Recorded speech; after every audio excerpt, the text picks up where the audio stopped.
Hey there. Welcome to our channel Sleeping Pill, where stories drift softly into the night. I'm Michael, your companion, on this slow journey into sleep.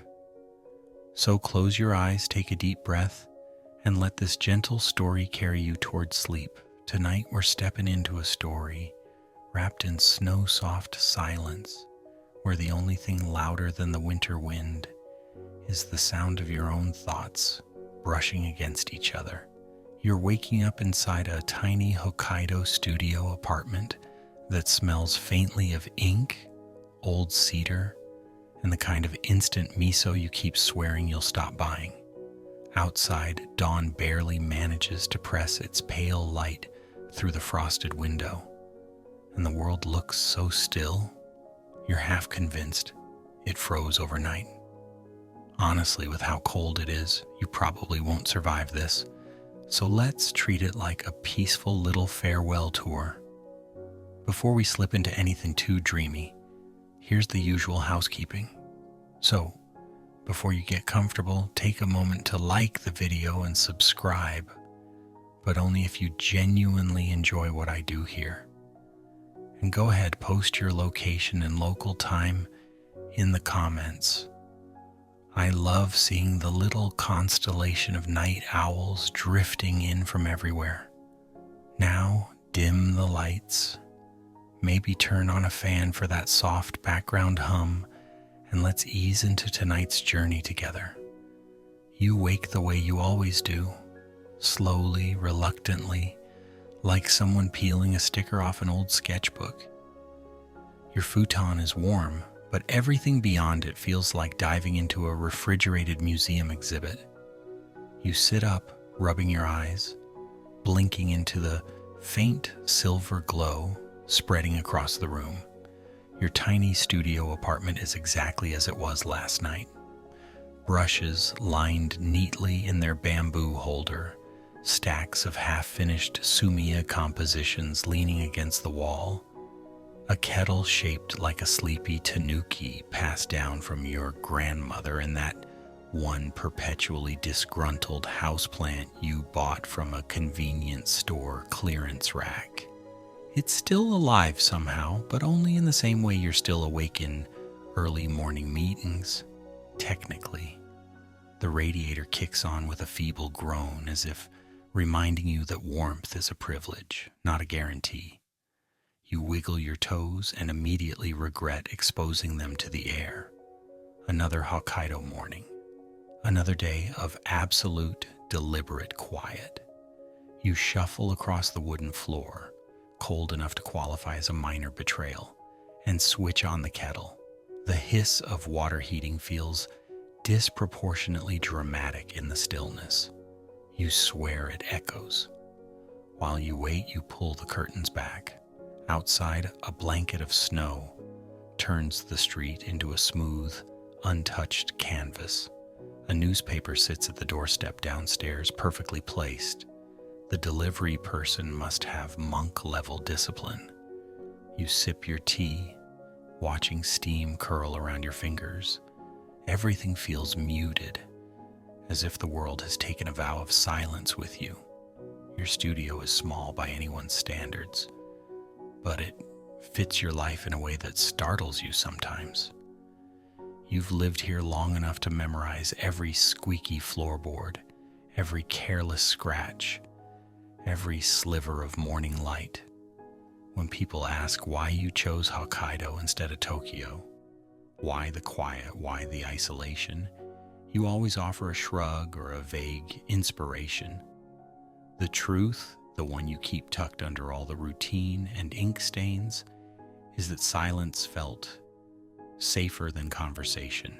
It still does. You move to your work table, where yesterday's sketch lies drying, a soft mountain ridge fading into mist. Your brushstrokes look calmer today than they felt yesterday. That's always the strange part. Your art reveals moods you didn't realize you had. Maybe that's why you never show anyone the first drafts. They're too honest. A tiny red light on your electric heater blinks. reminding you that your toes are absolutely freezing. You flick it on and stand in front of it like someone worshiping a very small, slightly underperforming sun. Then you notice it.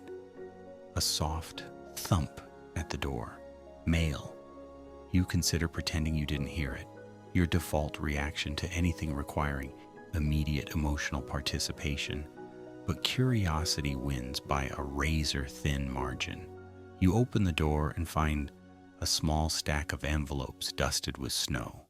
Most are the usual. Bank statements you won't open until tax season forces your hand, a flyer for a new ramen shop, a utility bill that seems aggressively high considering how cold your apartment still is.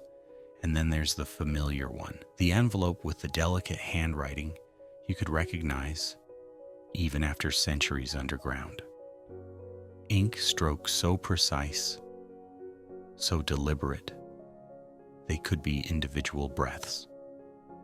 Your former mentor's handwriting, the calligrapher you once spent entire seasons beside, back when your hands were younger and your heart wasn't so cautious.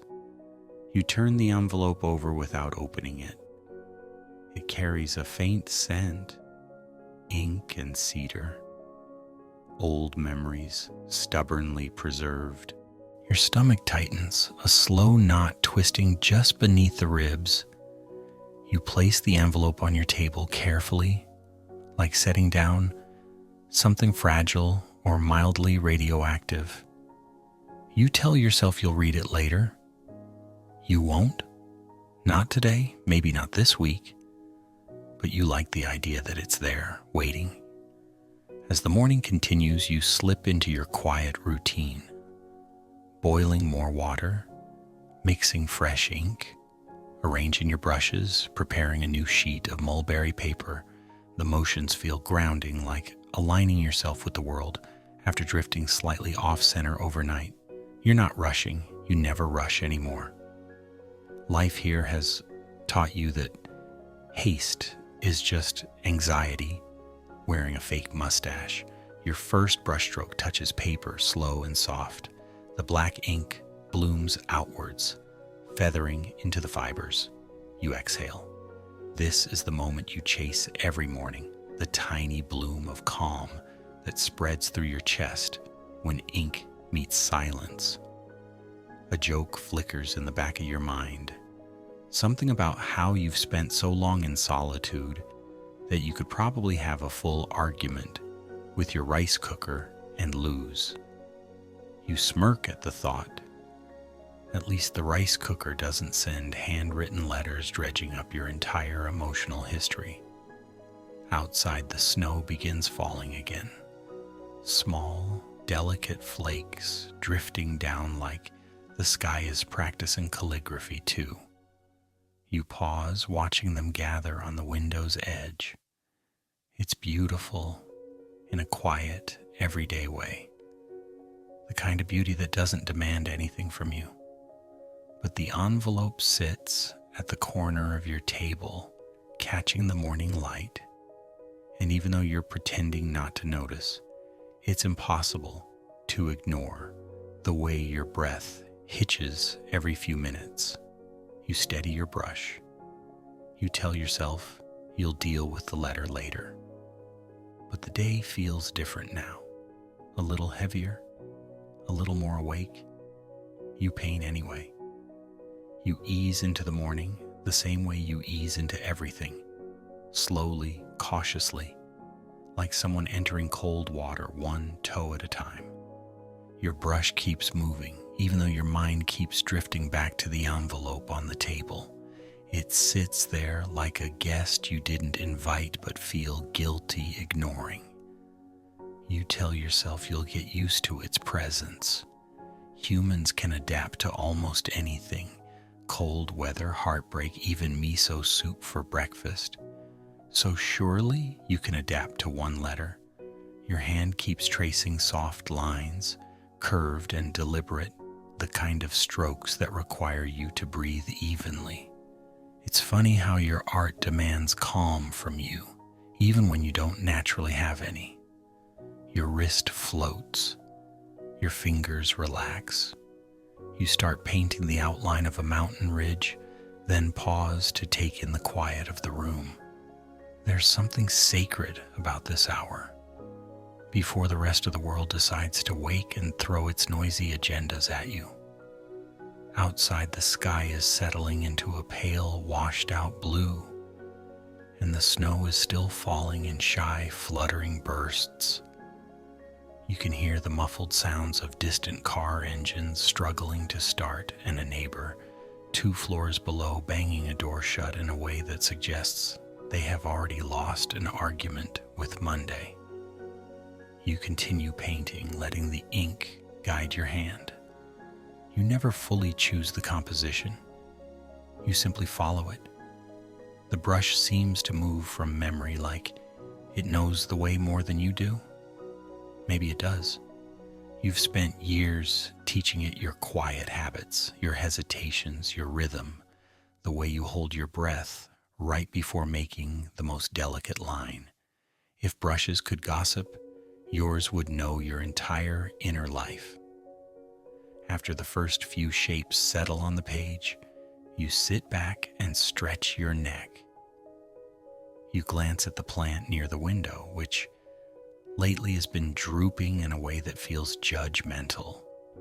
You walk over, poke the soil, and realize you haven't watered it in. Well, let's not assign numbers to the crime. You pour it a little water and pat one of the leaves as if that will undo the neglect. It won't, but the gesture makes you feel better. You decide this counts as emotional growth. Breakfast is simple: rice, tea, a leftover pancake that has lost all enthusiasm but remains edible. You eat while staring at the envelope from across the table. It's impressive, really, how something so small can take up so much psychological space. You take another slow bite and make a face that says, "I am absolutely not dealing with this right now, even though no one is watching." You finish eating, wash the dishes, and stack them neatly in the cabinet, right next to the bowl you broke 2 years ago, but kept because you convinced yourself you'd repair it with kintsugi one day. You won't, but the dream remains. As the late morning light filters in, you decide you can't stay inside forever. The air in your studio feels thick with thoughts you're not prepared to examine. So you bundle up, putting on your thickest jacket, scarf, gloves, and that knitted beanie your neighbor gifted you last winter. It's slightly uneven and looks like it was made by someone battling both yarn and destiny, but it's warm, and warmth always wins. You step outside and the cold greets you with the enthusiasm of 1,000 tiny needles. Your breath forms white clouds that drift upward like ghosts escaping your lungs. You start walking, your boots leaving neat impressions on the untouched snow. Hokkaido mornings are quiet enough that you can hear flakes landing, tiny whispers brushing against your ears. You walk the familiar route down the narrow street lined with wooden houses. Each home has a patch of garden buried under white, with small bamboo supports peeking through like skeleton fingers. You always find beauty in winter's soft strictness. It simplifies everything. It makes every small sound feel meaningful: the crunch of snow, the rustle of your coat, the faint jingle of a convenience store flag flapping in the wind. You pass the little corner shop run by Mrs. Sato, who seems to have existed for at least 2 centuries without aging. She waves at you through the window, and you give a small bow. She knows your routine so well, she sometimes prepares your groceries before you even arrive. It's comforting in a way you don't examine too closely. You decide to continue walking instead of going in. Something in the quiet feels like it's leading you somewhere. Like your feet have made secret plans without telling you. You pass the shrine at the end of the street. A fox statue stands at the entrance, dusted with snow, looking like it's judging your life choices. You consider bowing to it for good luck, but worry someone might see you and assume you're finally losing it. You keep walking, hands tucked into your pockets. The cold stings your cheeks, but the crisp air clears your mind in a way the studio never does. You think about brush strokes, about old promises, about how silence has been both your refuge and your prison.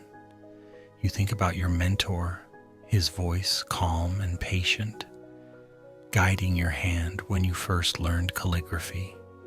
You think about the vow you made, the quiet one that wasn't spoken but felt inevitable. Then you stop. The memory sharpens so quickly it feels like slipping into cold water. The day you left Tokyo, the day you walked away from everything that once felt like your future.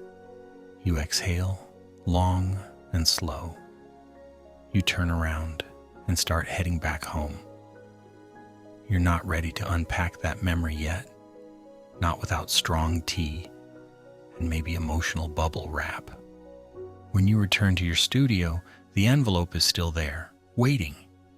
You sit in front of it, elbows on the table, fingers steepled as if preparing for a negotiation. But you don't open it. Not yet. You simply breathe in the quiet, letting the day settle around you like drifting snow. You sit there longer than you mean to, staring at the envelope, like it's some tiny oracle poised to reveal your entire emotional history. It doesn't move, obviously. It's an envelope, not a haunted artifact, but it feels as if it's staring back, a steady, patient gaze that's somehow louder than the winter wind outside. You reach toward it once, twice, then pull your hand back each time like you're touching a hot stove. One might assume, watching you, that you're performing a very slow, very ineffective magic trick. You inhale, exhale, and then, because avoidance is a skill you've honed to professional levels, you stand up, grab a rag, and start cleaning your already clean work table. Wiping down a surface that hasn't seen dirt since the Edo period is easier than facing the loops of ink on that envelope. The letter is from him. You know it as surely as you know the brush you've used for years, the calligrapher you once apprenticed under, the artist whose quiet voice shaped your early days, the person you haven't spoken to in, well, you stopped counting sometime after the first year. Counting made it harder. Time turned it into a dull ache instead of a sharp one. You turn away from the envelope and decide the best course of action is to check your supplies, ink, brushes, paper, anything really that isn't feelings. You pick up your inkstone, run a thumb across the smooth surface, and pretend to consider whether you need more supplies from the art shop in town. Spoiler, you don't. You're stocked enough to survive an artistic apocalypse. Still, you grab your coat again. If procrastination were a sport, you'd be a national champion. Outside, the air bites harder now. The snow has stopped, but the sky looks washed out, the kind of gray that suggests it's thinking about starting again. You walk faster than usual, trying to outrun the thoughts spiraling in your head. You'd think after all these years, you'd be better at ignoring your past, but apparently it has the stamina of a marathon runner. Your breath puffs in front of you, forming little clouds that fade quickly in the air. The streets are almost empty. Hokkaido mornings are like that. The few people you pass are bundled up so tightly they could double as walk-in futons. You give small nods in greeting. your own scarf pulled up to your nose. You stop at the small bridge that crosses the creek behind your building. The water below is mostly frozen, but there's a thin line of flowing current weaving its way through the ice, a stubborn river that refuses to freeze entirely. You relate to it more than you care to admit. You lean on the railing, letting your gloved hands rest against the cold metal. Your mind drifts back to the envelope. It's impossible to keep it out now. It threads itself into every thought like a strand of ink on washi paper. You can almost hear your mentor's voice again, not in a dramatic, echoing way, just memory soft, calm, measured, always thoughtful. He used to say silence wasn't absence, it was presence waiting for shape. You hated that phrase when you first heard it. Now it clings to you. You head back home before the cold manages to freeze your eyelashes into tiny icicles. The walk feels shorter this time, like the snow has softened the distance. When you open your door, the familiar warmth of your studio greets you, along with the faint scent of ink and cedar.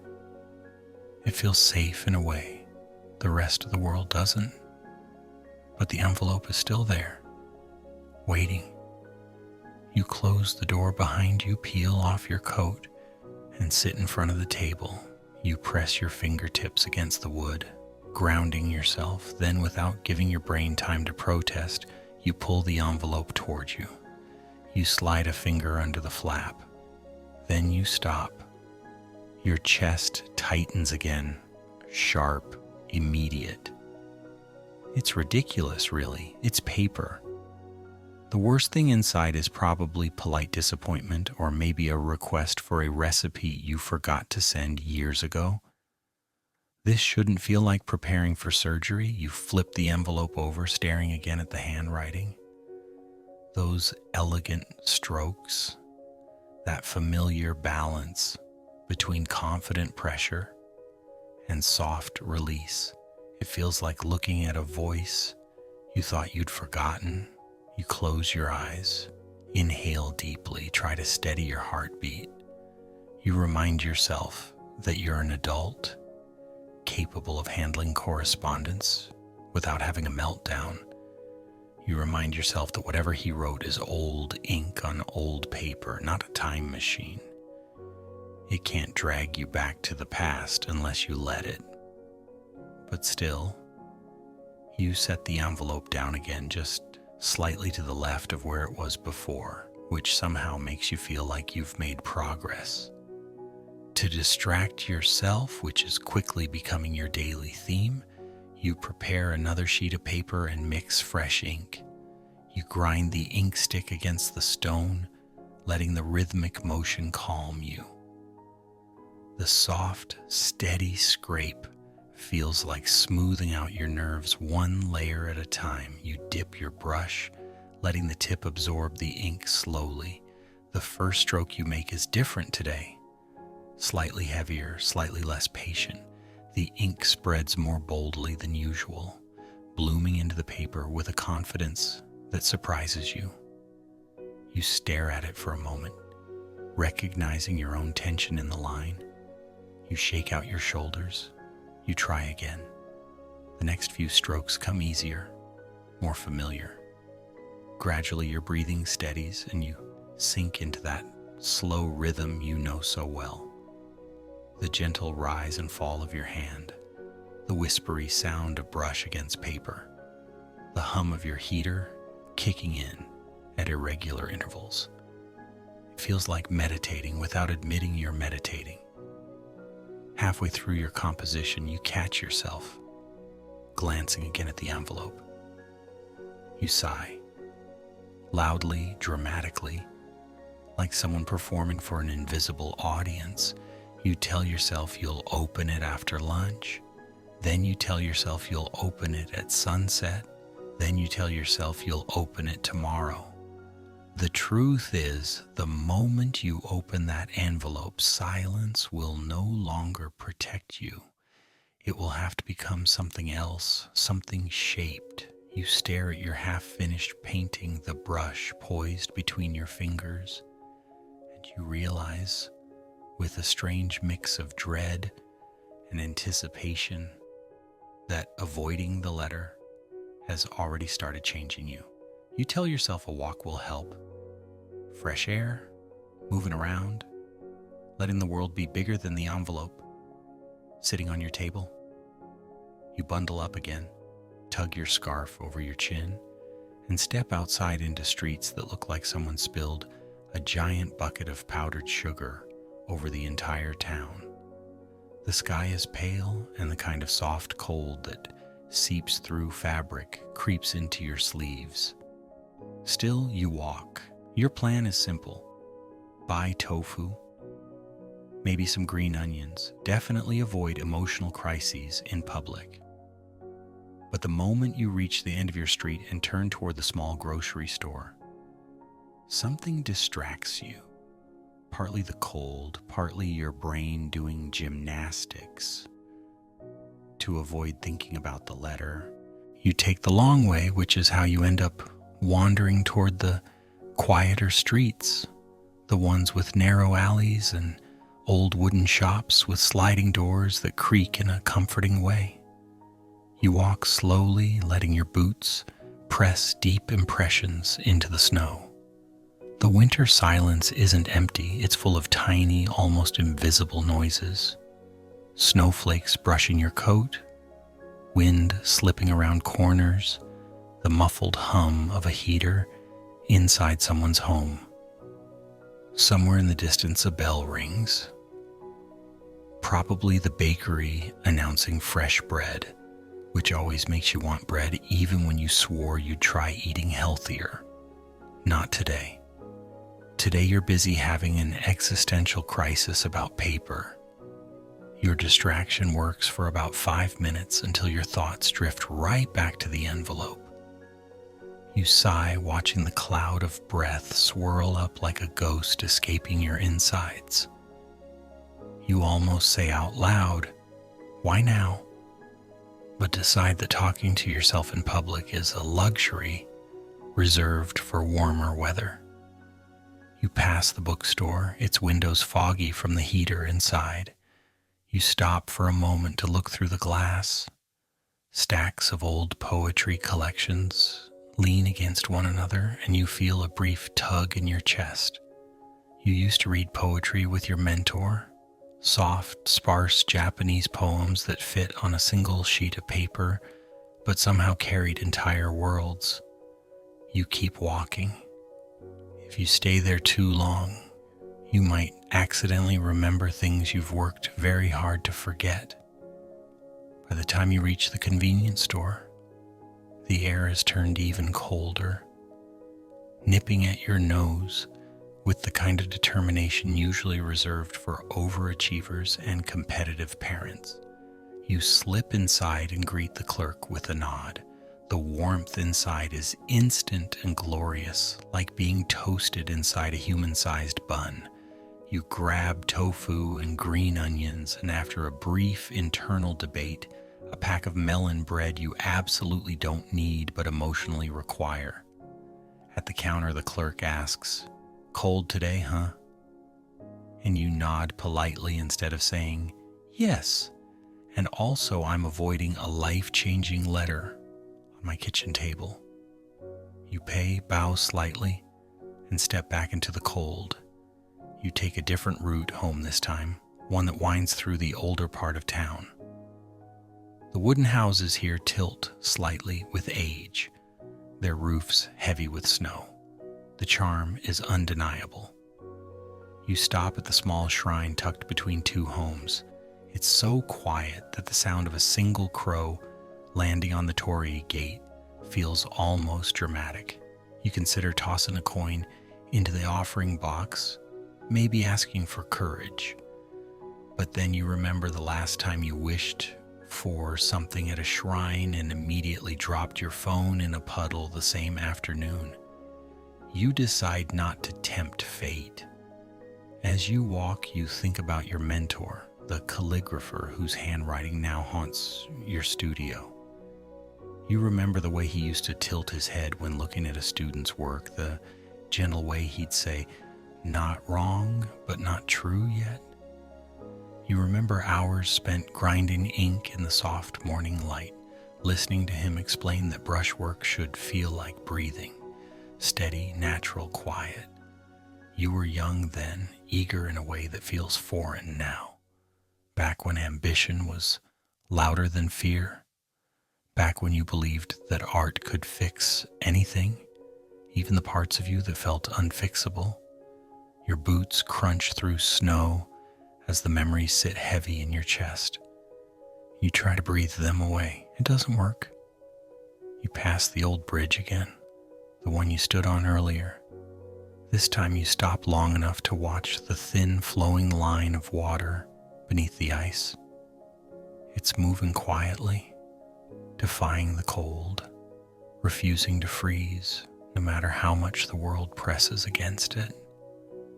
You envy that resilience a little. You have trouble staying fluid even emotionally, let alone metaphorically. By the time you reach your building again, your face is numb, your fingers tingling despite your gloves. You stomp snow from your boots and head upstairs, each step echoing just enough to remind you how quiet the world is otherwise. Back inside, your studio greets you with its familiar warmth. You hang your coat, set your groceries on the counter, then immediately turn to look at the table. The envelope is still there. It looks small, harmless, like stationery. Shouldn't be allowed to ruin someone's peace. And yet, you set your groceries down and stand over the envelope again, hands on your hips like you're confronting a misbehaving pet. You have no idea why you expect it to flinch. It doesn't, obviously. It just sits there, innocently containing the emotional equivalent of a grenade. You hover your hand over it, lower it, pull it back, repeat. The whole scene is embarrassing, and you wish you had the energy to mock yourself properly. You exhale a long, foggy breath, even though you're inside. It's a habit you've developed. Big, dramatic exhalations that make you feel like you're releasing tension into the atmosphere, even if the atmosphere doesn't want it. You pace a little. You open the kettle. You close the kettle. You stare at the envelope again, trying to find the courage that stubbornly refuses to arrive. Then, needing another distraction, you step into the corner of your studio, the one with the small bookcase filled with sketchbooks, earlier works, and journals. Your hand drifts to one sketchbook in particular, the one with the worn-out cover and frayed binding, the one you avoided for longer than you've avoided that letter. You pull it out slowly, brushing dust from the cover. You open it to a random page, and there he is. Your mentor's handwriting. Notes he made on your early calligraphy attempts. Softly written words like reminders carved into the paper. You inhale sharply. You close the notebook. You set it aside. You sit back at the table. Your hand reaches the envelope. And for the first time all day, it doesn't pull back. You sit with the envelope like it's a small animal you're trying not to startle. Your fingers rest lightly on the edge, tracing the faint texture of the paper. It's ridiculous how something so thin can feel so heavy. You tilt your head a little, as if changing the angle might somehow make the letter easier to tolerate. It doesn't, of course. It just sits there, unimpressed by your dramatic hesitation. You slide a thumb under the flap. Your heart thumps once, too loudly, like it's trying to escape your chest. You pause, you close your eyes. You mutter, "It's just paper," which is exactly the kind of lie people tell themselves right before opening trouble. Still, the envelope tears open with a soft whisper that feels louder than it should. Inside, there's a single sheet of thick, off-white paper. You unfold it slowly, and your breath catches, not because of the content, not even yet, but because of the handwriting, your mentor's handwriting. Even after all these years, it's unmistakable. Beautiful, measured strokes, each one intentional. The kind of handwriting that makes you sit up straighter just by looking at it. You stare at the first line far longer than necessary, partly because you're afraid of what comes next, partly because the familiarity hits you with more force than you expect. You read. The letter is gentle in a way that makes your chest tighten. Your mentor writes about how he'd been following your work quietly from a distance, how he saw a particular piece last month, one you submitted anonymously to a winter exhibition. He somehow recognized your brushwork. You feel your ears grow warm at the thought. You didn't think anyone, let alone he, would notice. He writes that you still have the breath between strokes, a phrase he used when you were much younger, when you were still learning how to hold a brush without gripping it like a survival tool. You remember the day he first said it. You'd messed up a character for the 10th time, and he gently tapped your wrist, reminding you, don't force it. Leave space for breath. The ink needs room to be alive. You swallow. That memory alone is enough to unsteady you. You keep reading. His handwriting grows slightly more uneven toward the middle, the way it used to when he was tired. He mentions that he hasn't been as well lately, and your stomach drops. Not dramatically, but quietly, like something heavy settling into place. You stop reading for a moment, your fingertips press into the paper, you take a shaky breath. When you continue, you reach the part your eyes had been unconsciously bracing for. He wants you to return to the old winter seaside village he once showed you in a story. The place where he said, art feels closest to silence. The place he'd always hoped you would see someday. The place he apparently visited again recently, hoping to send you one last inspiration. He writes, go there if you can, not for me, for what you've forgotten inside yourself. You lean back in your chair, eyes fixed on the letter, though you're not really seeing it now. The room feels too quiet, too still. The kettle's soft click in the background becomes almost painfully loud. Of all the things you expected from this envelope, a request wrapped in memory and gentle urgency was not one of them. You fold the letter again carefully, the way you'd fold something fragile. You stare at your hands, now resting on the table. They look steady, but they don't feel steady. You stand pacing once, twice. You stop by the window. Outside, the snow continues falling in fine, powdery flakes. The world looks soft, muted, like someone lowered the volume on the entire landscape. Maybe that's what your mentor wanted you to remember. Quietness. The kind you used to chase before life started filling with obligations, routines, and quiet avoidance, disguised as order. You tilt your forehead against the cold window pane. Your breath fogs the glass. You draw a small circle with your fingertip. It's lopsided because apparently even now your emotions affect your geometry. You think of the winter village again. You've never been there. You only know it through his descriptions.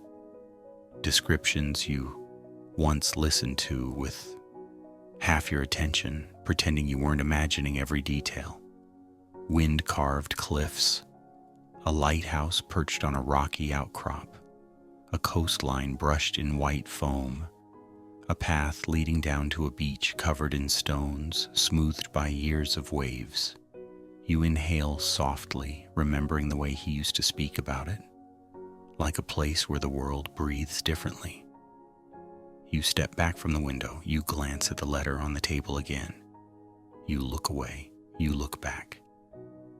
Your heart beats once, quiet but certain.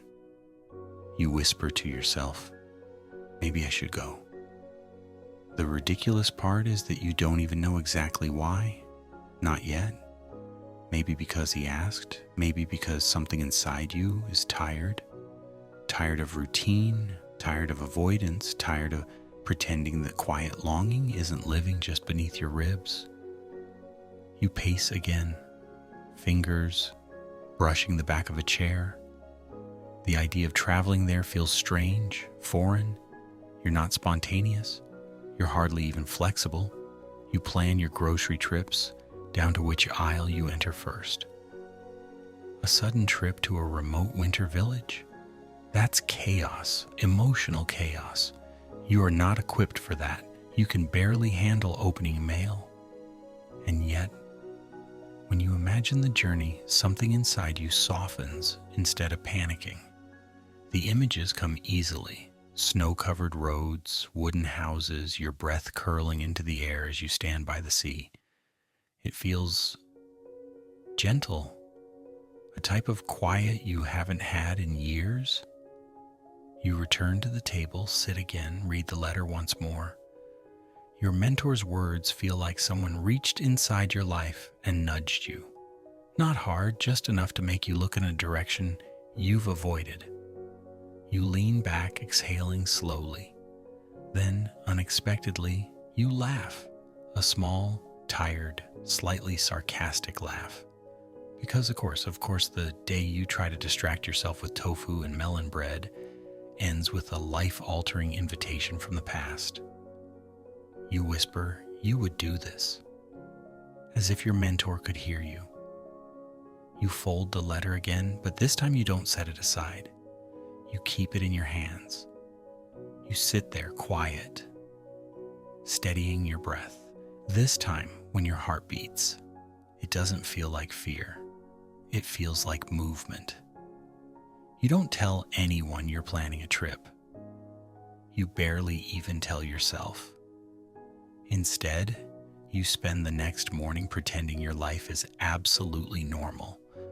Brewing tea, organizing brushes you haven't used in months, rearranging the same 3 bowls on the kitchen shelf as if their placement might suddenly improve your emotional stability.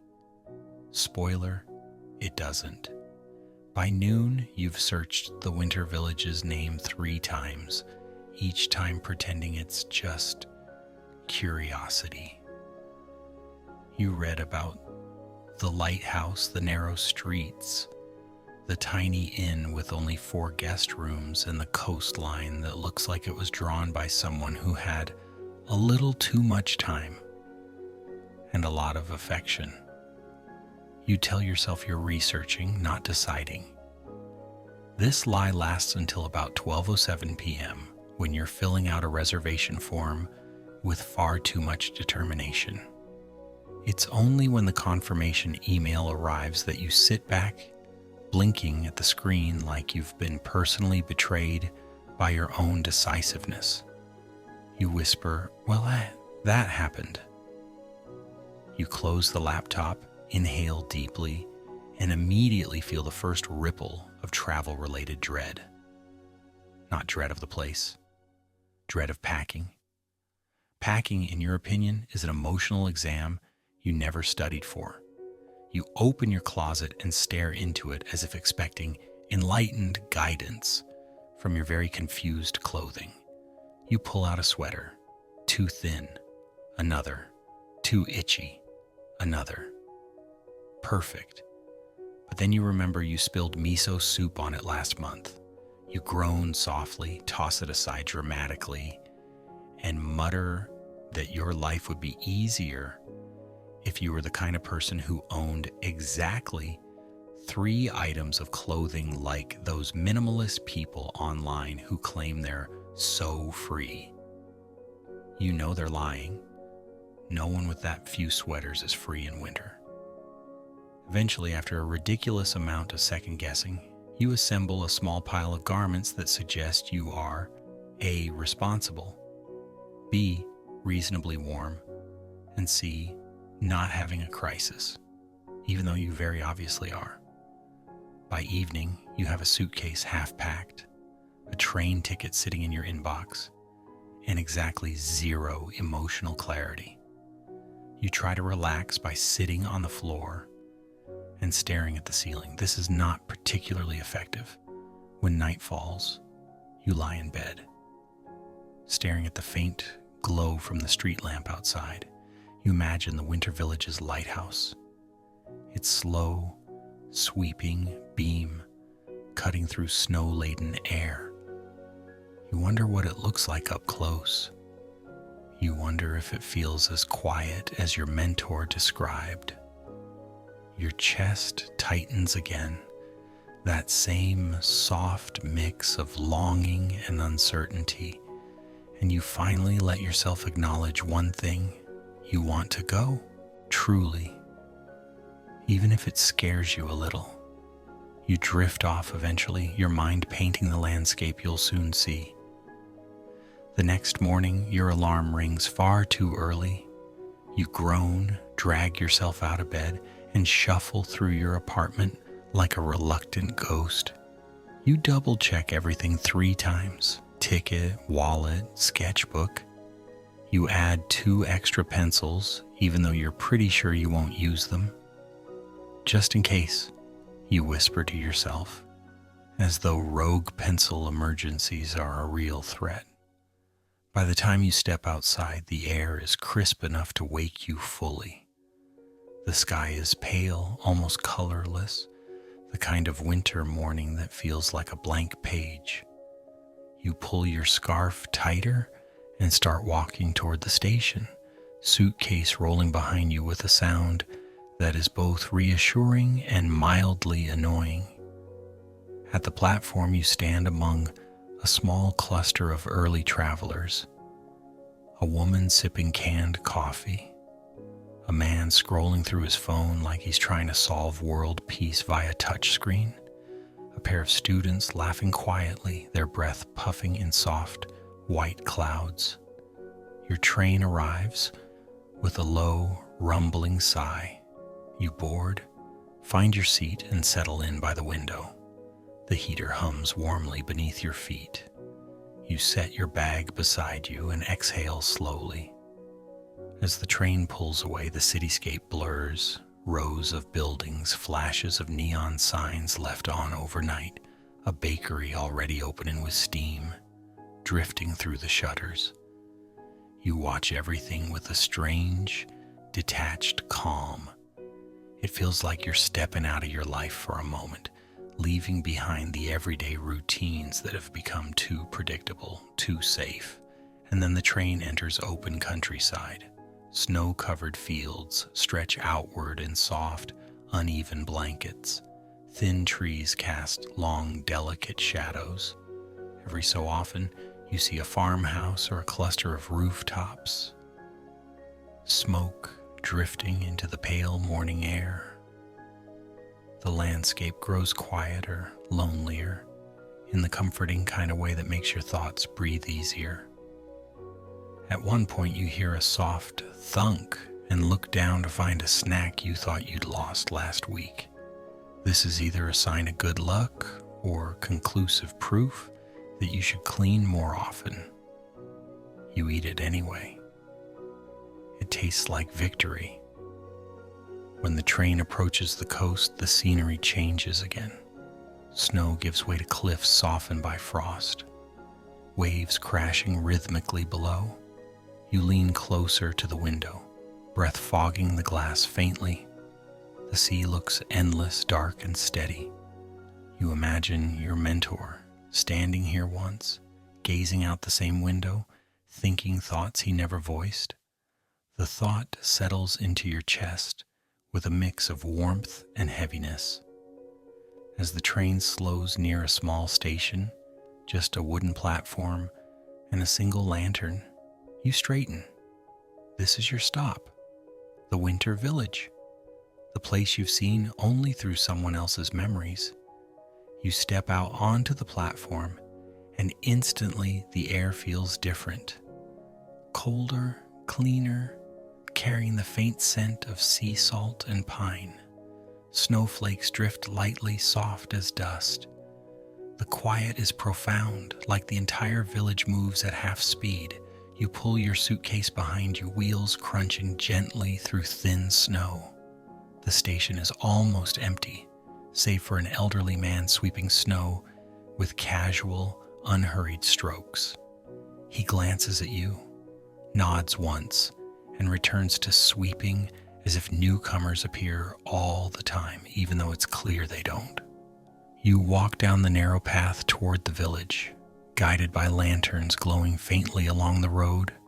Wooden houses line the way, their roofs blanketed in snow, smoke curling from chimneys in thin gray ribbons. And then between the rooftops, you see it. The lighthouse, tall, steady. Its beam sweeps slowly across the pale morning, cutting through falling snow with soft precision. You stop walking, you just stand there staring, breath curling into the cold air. Something in your chest shifts, loosens, maybe softens. You don't move for a long moment because now you're here, because now finally, the journey your mentor began with ink and memory is unfolding in front of you, and you can feel something quiet inside you answering. You don't walk straight to the inn, you know you should. Your suitcase is heavier than you pretended it would be, and your toes are already negotiating terms for mutiny, but something keeps pulling your attention toward the lighthouse. It rises above the village like a patient sentinel, its slow turning beam the only confident movement in the otherwise still morning. You stand there a moment longer than necessary, pretending you're just taking in the view, even though you know perfectly well what's happening. Your mentor's words are echoing somewhere inside you, nudging you toward the shore with the persistence of a stubborn memory. Still, you eventually make your way to the inn, a tiny wooden building squeezed between a bakery and a shop selling hand-carved trinkets. The sign above the door sways gently in the sea breeze. Snow Harbor Inn. The name fits the place. Quiet, slightly poetic, and maybe a little chilly. When you push the door open, a bell chimes softly, though not the cheerful kind you hear in big city cafes. This one sounds like it was forged by someone who valued subtlety over enthusiasm. The lobby is small but warm, filled with the faint smell of cedar and something sweet. Perhaps the bakery next door is doing your nostrils a favor. A middle-aged woman appears from behind the counter, wiping her hands on a knitted cloth. She gives you the kind of nod people give when they've already decided you're harmless. "You must be the guest arriving from the city," she says, in a voice that suggests this is both unusual and mildly exciting. You confirm, sign your name, accept a key with a wooden tag attached, and drag your suitcase up a narrow staircase that creaks with every other step, as though trying to narrate its own life story. Your room is small but clean, with a window overlooking the sea. You place your suitcase on the floor, sit on the bed, bounce lightly just to check its personality, and then exhale a long breath you didn't realize you were holding. The room feels safe, like a temporary pocket carved just for you. You unpack half-heartedly, mostly because you know if you don't do it now, you'll live out of your suitcase like a traveling gremlin. Once the essentials are placed neatly on the desk, your sketchbook, your pencils, and the letter, You step to the window. The village stretches quietly below, a ribbon of rooftops leading to the coastline. Beyond them, the lighthouse stands tall, its silhouette sharp against the pale sky. Even from here, you can see the faint breath of the lantern. It's hypnotic, the way it sweeps across the snow and sea like it's brushing away unseen dust. You rest your forehead against the cold glass. It feels like the lighthouse is watching over the entire village, but also somehow like it's watching you. You shake your head, mutter something about needing fresh air before you start attributing emotions to architecture, and grab your coat. The cold greets you immediately when you step back outside. Clean, crisp, almost polite in its sharpness. You follow a path that winds between houses toward the shore. The snow crunches softly beneath your boots, the sound almost rhythmic. Icicles hang from rooftops in long, fragile clusters. A dog barks somewhere in the distance, then immediately regrets its enthusiasm and goes silent. When you reach the beach, the world opens up before you. The sea stretches endlessly, dark and smooth, with waves rolling in slow, heavy breaths. You walk along the shore, hands tucked into your pockets, watching the foam curl around scattered stones. The wind carries the faint scent of salt and something faintly metallic, like the air is made of old whispered secrets.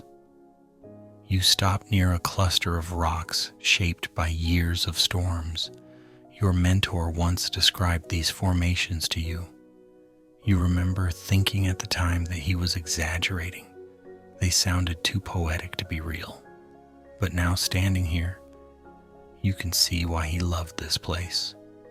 Everything looks like it has been carved by patience. You kneel and touch one of the stones. It's cold, smooth, and strangely comforting. You stay there a while, letting the wind thread through your hair, letting the waves pull your thoughts into long stretches of nothingness. Eventually, the lighthouse draws your attention again, its beam sweeping in a slow, steady arc. You realize you want to see it up close, maybe more than you want to admit. So you start up the narrow path that leads to the cliff. The climb is not difficult, but it is steep enough to remind you that you haven't exercised in, let's not count. Each step sends a tiny complaint through your calves. You mutter, I get it, I should stretch more, even though the wind is the only witness to your confession. When you reach the top, the wind greets you with more enthusiasm than you'd prefer. Your coat whips behind you dramatically, as if trying to audition for a movie. You grip it tightly, walk toward the lighthouse, and place your hand on its rough stone surface. Up close, the structure feels ancient, not in the falling apart way, but in the steady, dependable, I have seen storms you'd never believe way. You tilt your head back to take in its full height, and for a moment you forget to breathe. The lantern glows softly through the glass, warm light against cold world. You find yourself whispering, so this is it. You don't know who you're talking to, your mentor, yourself, the wind, but the words feel right. You circle the base slowly, fingertips grazing the stone. You wonder how many times your mentor walked this same path. You wonder if he touched the wall the way you just did. You wonder if he thought of you when he decided to write that letter. When you reach the back of the lighthouse, you find a wooden bench, partially covered in frost. You brush off the ice with your sleeve and sit. The entire coastline spreads before you, cliffs, waves, distant rooftops, and snow, falling so gently it feels like The world is exhaling. You sit there a long time. You sit until your fingers grow numb, until the wind numbs your ears, until the lighthouse's lantern feels like the only warm thing in the entire world. And in that quiet, cold stillness, something rises inside you.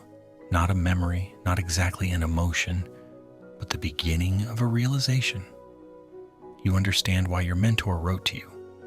Not the literal reason, not the request to visit the village, but the deeper reason. This place makes you listen, not to him, not to the world, but to yourself. You sit back, exhale a long, shaky breath, and let the truth settle. You came here for him, but you're staying for you. A small laugh escapes you, soft and tired. Great, you whisper. Now I'm having revelations on a freezing bench. Perfect. But the truth is, it feels right. You stay until the lantern's light grows warmer against the darkening sky, until the wind feels gentler, until the quiet settles into your bones like something familiar. And when you finally rise to leave, you don't feel lost. You feel guided. You wake the next morning with the kind of grogginess reserved for people who sleep in unfamiliar beds and dream of lighthouses that blink like slow, patient eyes. It takes you a moment to remember where you are. The small inn room, the faint hum of the heater, the soft creak of wooden walls expanding in the cold. Then the memory of yesterday drifts in like fog. The shore, the cliff, the lighthouse, the strange sense of being gently rearranged inside. You lie there staring at the ceiling for a while, letting the quiet soak into your bones. No cars, no city noise, just the low rumble of waves in the distance and an occasional gull, making the kind of noise that suggests it woke up in a bad mood. Eventually, hunger convinces you to move. You drag yourself downstairs, scarf still half wrapped around your neck like a confused pet. The innkeeper greets you with a warm nod and sets a bowl of miso soup in front of you before you can even ask. You suspect she's already decided you're someone who needs feeding. While you eat, you overhear two older men at a nearby table discussing local weather patterns with the seriousness of international diplomats. One of them keeps tapping the table for emphasis, causing his tea to ripple dramatically. You stare at them longer than you should, partly because the conversation is weirdly fascinating, partly because you haven't spoken to another human once today, and you're not emotionally prepared to start now. After breakfast, you step outside and immediately regret not wearing double socks. The snow is thin but icy, and the wind nips at your ears with way too much enthusiasm. You tug your scarf up to your nose and start walking toward the village square, where a small wooden board displays local notices. Most are handwritten. Announcements about lost gloves, low-tide gatherings, and something called Wind and Tea Hour, which you assume is just people drinking tea while complaining about weather. But one slip of paper catches your eye. A sketch. Your breath halts. A detailed sketch of the lighthouse drawn with confident strokes, night sky behind it, the lantern glowing in accented shading. It's pinned to the board with a small wooden peg, as if waiting for someone who would notice. You stare at it much too long. The artwork is familiar, not the subject, but the style. Clean composition, weighted lines, a certain softness in the shading. Not your mentor's work, but someone trained by someone who had been trained by him. You can see the lineage in the technique. You reach out but stop just short of touching it. The paper looks fragile, as if it might crumble under too much interest. A small stamp at the bottom reads, Haruki Winter Gallery, You blink once, twice. The name strikes a peculiar chord, a memory you don't fully recognize, but one that feels connected somehow. You make a mental note to visit this winter gallery, partly out of curiosity, partly because you're already imagining what other pieces might be there. But before you go anywhere, you feel drawn, yet again, toward the lighthouse. You retrace yesterday's path, your boots crunching rhythmically against the snow. The morning light is pale, turning everything into a soft monochrome except for the lantern's warm halo in the distance. You climb the cliff path with more confidence today, though your calves still file minor complaints. When you reach the top, the scene feels different. The wind is milder, the snow finer, and someone has cleared part of the path around the lighthouse.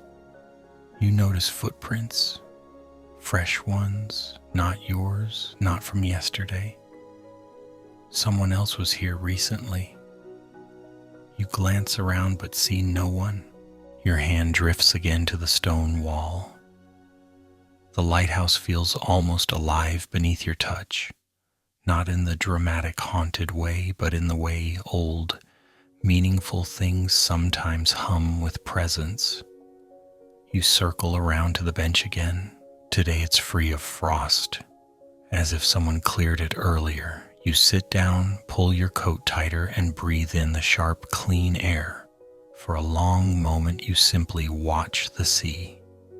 Waves roll in slow, heavy motions, their crests breaking into delicate white foam. The horizon is faint, almost blending into the sky. You imagine the world beyond it, endless and unknowable, and for once, you don't mind the uncertainty. You take out your sketchbook. You hadn't planned to. Honestly, you weren't sure you'd open it at all on this trip. But your hands move before your mind catches up. You rest the sketchbook on your lap, pencil poised, waiting. At first, your lines are hesitant, shy little gestures that don't want to commit. Then the rhythm returns, soft and familiar. You begin to sketch the lighthouse, starting with the curvature of the tower, then the lantern room, then the stones at its base. You add the cliff edge, the faint suggestion of waves below. And something unexpected happens. You don't think about perfection. You don't think about technique. You don't think about your mentor's expectations. You just draw. Slow, unhurried, breathing between each stroke. The way he taught you long ago. By the time you finish, your fingers are numb, but your heart feels strangely warm. You look down at the sketch. It's not flawless. It's not the best thing you've ever drawn. But it feels honest. It feels like something inside you exhaled for the first time in years. You're still looking at it when you hear footsteps crunching in the snow behind you. You turn your head. A man stands there, maybe your age, maybe a little older, wearing a thick coat, scarf, and a wool cap pulled low. His cheeks are red from the cold. He carries a wooden toolbox, and the lighthouse key dangles from a cord around his wrist. The lighthouse keeper? He gives you a polite nod, the kind practiced by someone used to greeting strangers in quiet places. You're the visitor from the inn, he says. Not a question, just a gentle observation. You nod back. He walks past you toward the lighthouse door, pausing only to glance at your sketch.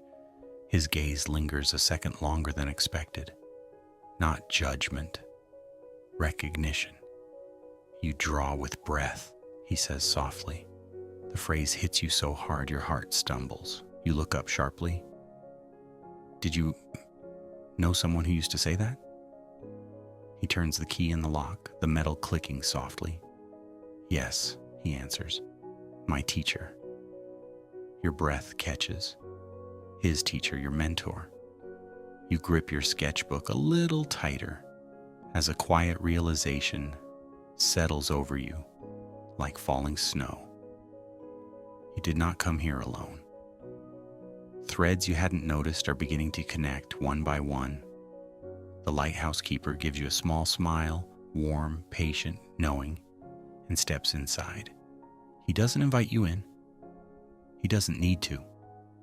The invitation has already happened in a different lifetime. You sit there, sketchbook pressed to your chest, the wind brushing gently around you, and understand.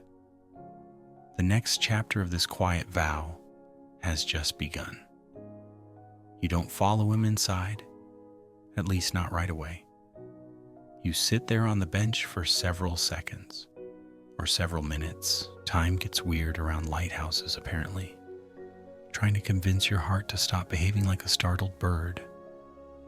The words, "my teacher," keep circling in your mind, each pass tightening something low in your chest. Your mentor taught him, this lighthouse keeper, this stranger who saw your sketch and immediately recognized the lineage in your strokes. The world is too small sometimes, but maybe beautifully small. You finally stand, tucking your sketchbook gently under your arm. The lighthouse door remains slightly ajar, the warm light inside spilling faintly onto the snow-covered path. You take a few steps toward it, not wanting to assume an invitation, but also feeling foolish enough to admit you're curious. The lighthouse interior is warmer than you expect. A soft glow radiates from the lantern machinery above, the gentle hum of gears blending with the low roar of the sea outside. You step inside slowly, like this place might crumble if you enter too loud. The lighthouse keeper is halfway up the stairs, toolbox in hand. He looks back over his shoulder with a calm, steady expression. "You can look around if you want," he says. "Just be careful on the steps. They complain more than most people." You let out a tiny laugh, nervous but real, and close the door behind you. The lighthouse smells faintly of old wood, salt water, and a hint of oil from the machinery. It feels lived in, not in a cluttered way, but in the way that suggests someone spends a lot of time thinking quiet thoughts inside these walls. You walk slowly around the base, touching nothing, studying everything. Old ropes hang neatly coiled on hooks. A weathered coat drapes over a chair. A mug sits on a small wooden table, half full of tea gone cold. It's not messy, just human. You trace a finger along the spiraling banister, feeling grooves left by years of hands, years of storms, years of someone climbing up and down with the kind of dedication that borders on devotion. The lighthouse keeper descends again a moment later. He sets the toolbox down and begins sorting through metal pieces with practiced ease. You clear your throat. "You said he was your teacher." He nods. "For a long time." Your voice softens. "He taught me too." That gets his full attention. He sits back slightly, studying you, not in a scrutinizing way, but in a way that suggests he's matching the real you to a memory someone once described to him. He spoke of a student, he says, one he admired, one he said carried too much silence inside. You blink hard. You aren't sure if it's the cold or the sudden warmth in your face, but something prickles at the edges of your eyes. You look down, pretending the floor is deeply fascinating. "He wrote to me," you finally manage. "He asked me to come here." The keeper nods slowly, as though this makes perfect sense. "Then you're here at the right time." You grip your scarf tighter. "Why?" He hesitates, glancing toward the stairs again. You get the sense he's choosing his words like someone handling thin porcelain. "He left something," the keeper says, "before he passed." Your breath stops. not figuratively, actually stops. You swallow, throat tight. You sit on the nearest chair without remembering how you got there. The room tilts slightly, not from dizziness, but from the sudden shift inside you. You knew he was unwell. You felt it in the letter's trembling lines, but hearing the word passed in this quiet lighthouse is like being hit by a soft hammer. No pain, just the deep, muted thud of finality. The keeper sits across from you, not intrusively close, but near enough to anchor the moment. He spoke of you often, he says gently. Not in long stories. Just in the way people talk about someone they miss before they've even lost them. Your throat constricts. He wanted you to find something here, not an object, a place, a space inside yourself. The keeper leans back, gaze drifting to the lantern above. He said you'd understand when you arrived. You breathe in softly, then out, slower than intended. The air feels thick, heavy. The silence stretches between you, not oppressive, just tender. The kind of silence that lingers because it cares too much to leave. You finally whisper, "Did he ever come here often?" "Every winter," the keeper answers, "even when he grew older, even when it cost him strength." He pauses. He always stood on the cliff, same spot every time. Said the sea was the only thing that knew how to listen without interrupting.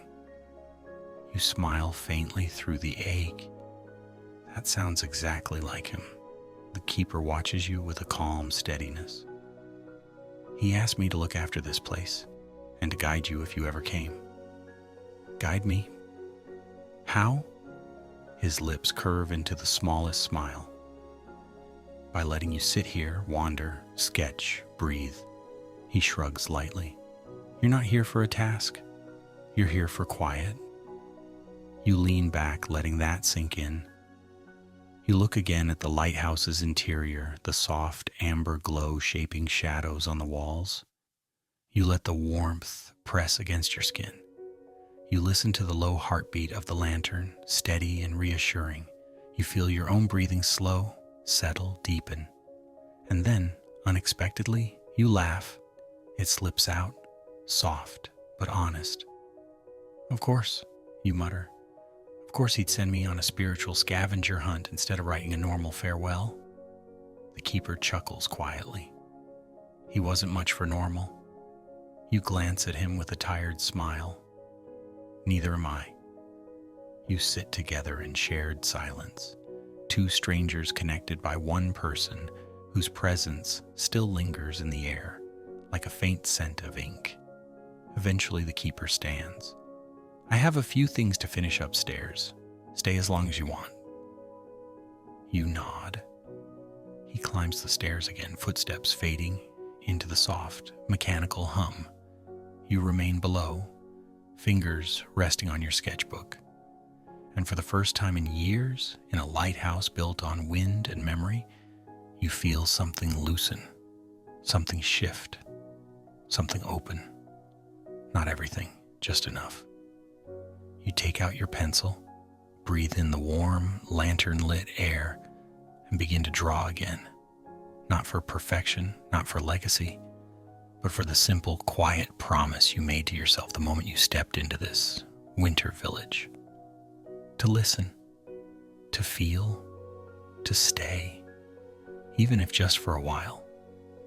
You don't remember when exactly the sketching stops and the staring begins.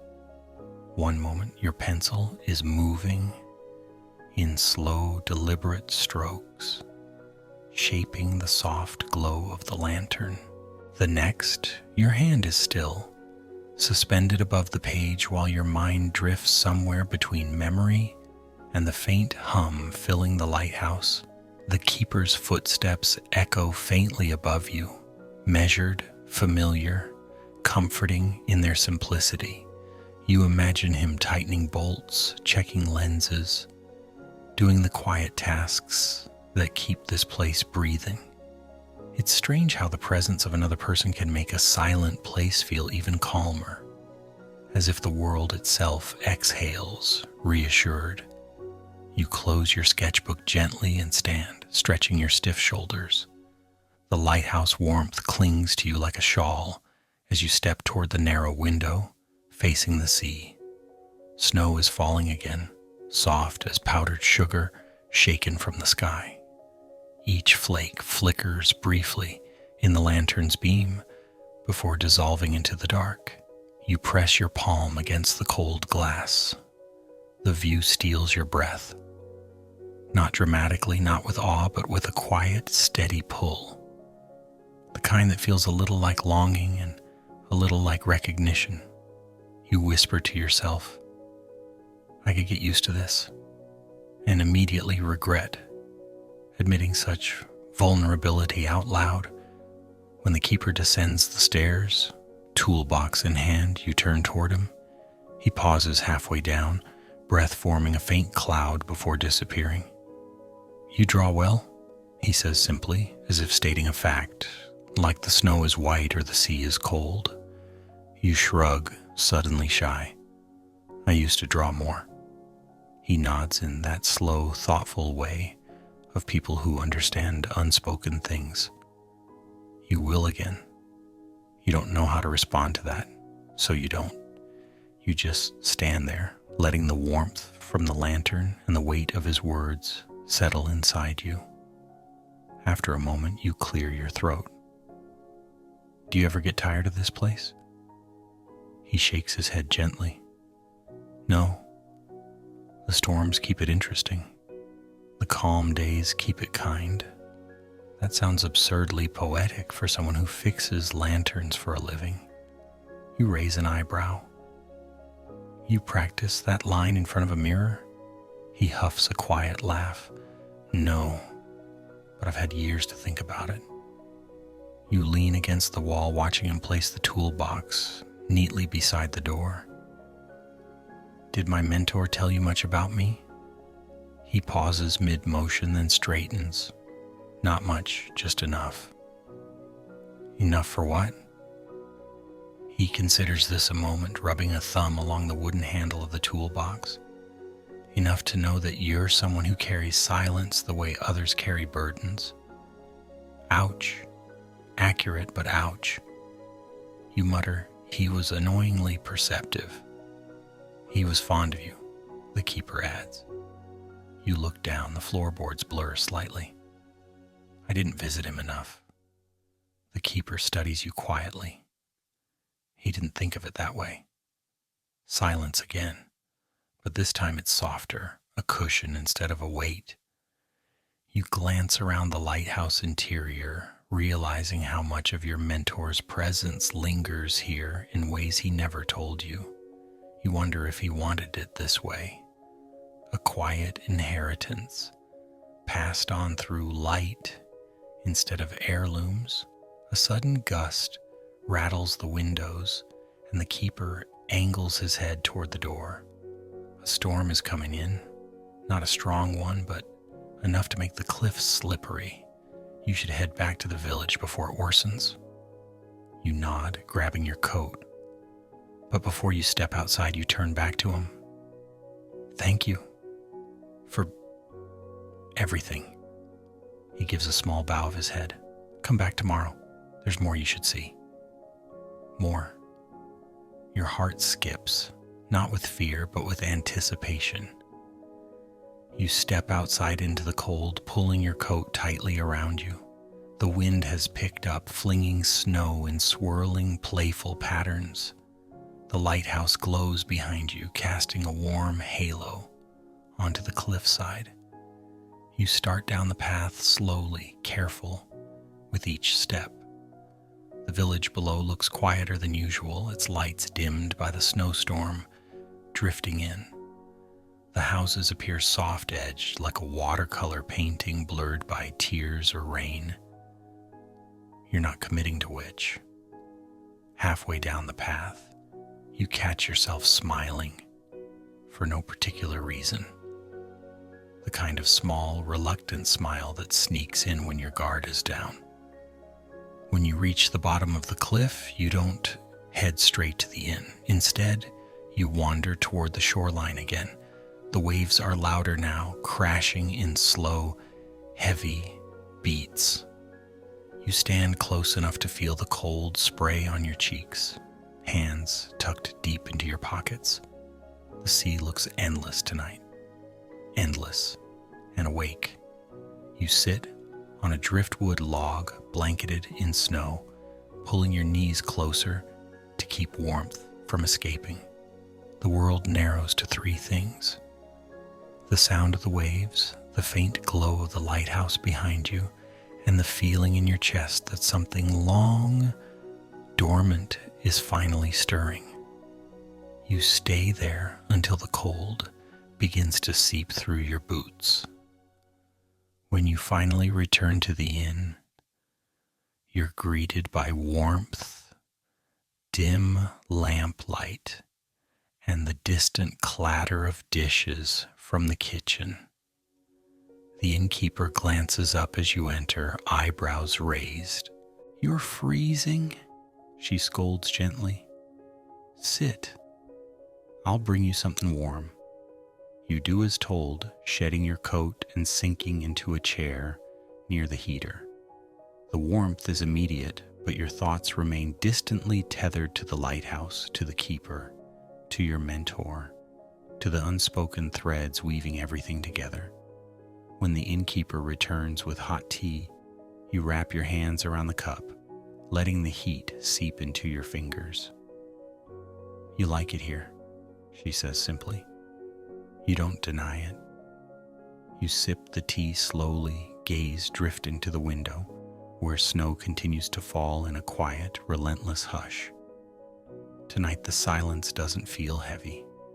It feels like a friend sitting beside you. It feels like presence. It feels like something inside you is beginning to thaw. You wake earlier than you expect the next morning, early enough that the inn feels suspended between dreaming and waking. For a few seconds, you lie perfectly still, unsure what pulled you from sleep. Then you hear it. The distant low horn of a ship somewhere beyond the horizon. A sound so deep it seems to vibrate in your bones. You sit up, rubbing your eyes. The room is cold, the kind of cold that sneaks in through window frames no matter how tightly they're shut. Your breath forms a faint cloud, curling upward before fading into nothing. You shuffle to the window and pull the curtains aside.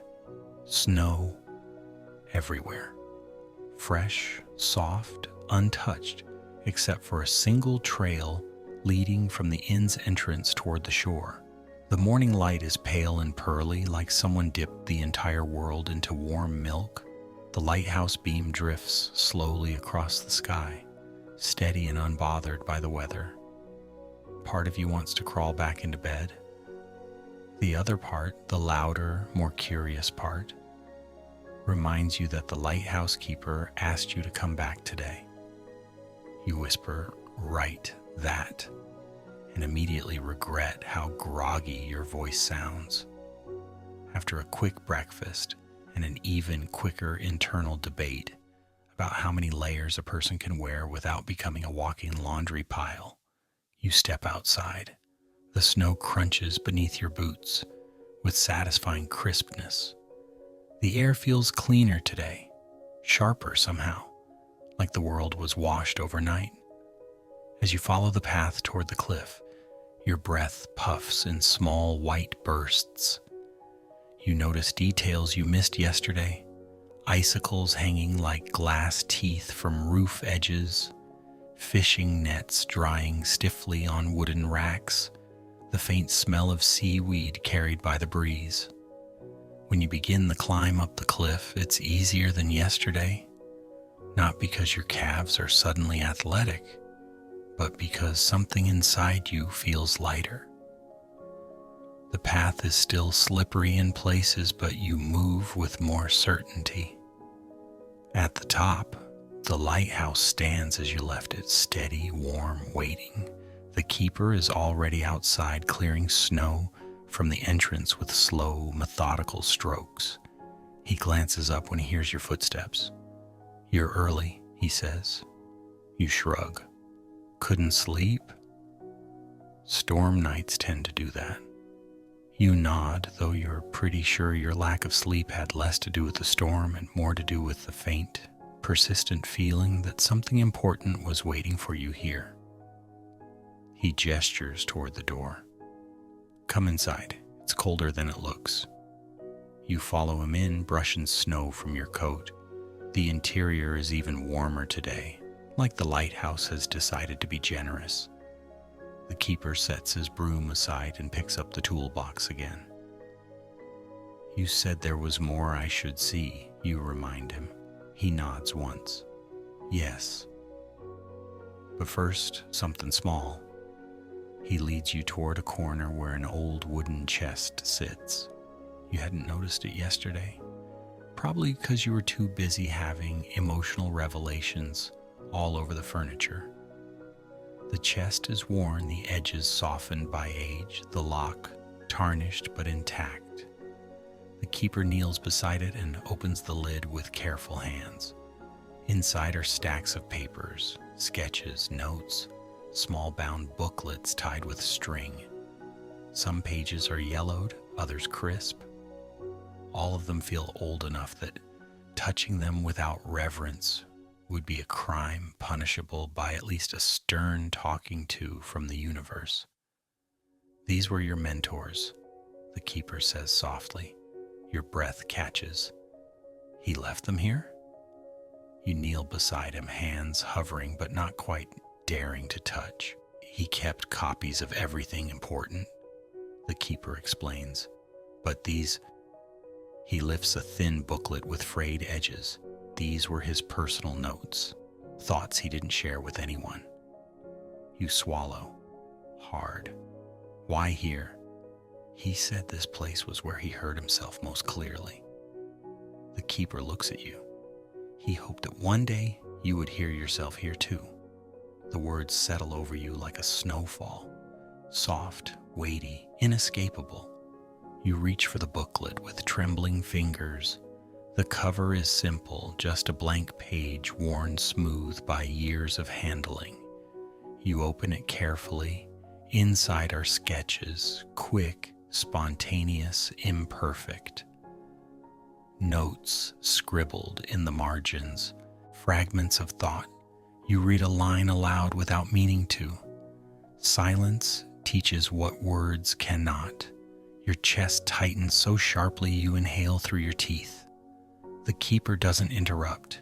He simply waits, quiet and patient, as if he understands how delicate this moment is. You turn the page. Another line, another sketch of the lighthouse from a slightly different angle, another thought scribbled hastily. One day they will return to finish what was left undone. You freeze. The keeper leans slightly to read over your shoulder. "He wrote that a few winters ago," he says, "before he knew how sick he was." You close the booklet slowly, pressing your palm against the cover to steady your breath. "I didn't know he thought..." You can't finish the sentence. "That you'd come back," the keeper offers. He never doubted it. You blink quickly, willing your eyes not to do the obvious dramatic thing they're trying to do. You place the booklet back in the chest with reverence, like setting down something alive. Your fingertips linger on the paper for one heartbeat longer than necessary. The keeper closes the chest gently. "There's something else," he says. "Upstairs." You follow him up the narrow spiral staircase. Each step creaks, echoing softly through the cylindrical walls. When you reach the lantern room, the warmth is more intense, the machinery humming like a low, steady heartbeat. The keeper gestures toward a small wooden crate tucked behind the main apparatus. "This," he says quietly, "he left for you." You kneel beside it, hands trembling again, and lift the lid. Inside is a brush. Your breath catches so sharply it almost hurts. The handle is smooth, familiar, worn by years of use. You recognize it instantly, not from ownership, but from memory. Your mentor had kept this brush for decades, claiming it was temperamental but loyal. Your throat tightens. He kept this? He stopped using it in his last years, the keeper explains. Said it belonged to someone who still needed it. You pick it up carefully, holding it as if it might dissolve. The wooden handle fits your grip perfectly, like it remembers you.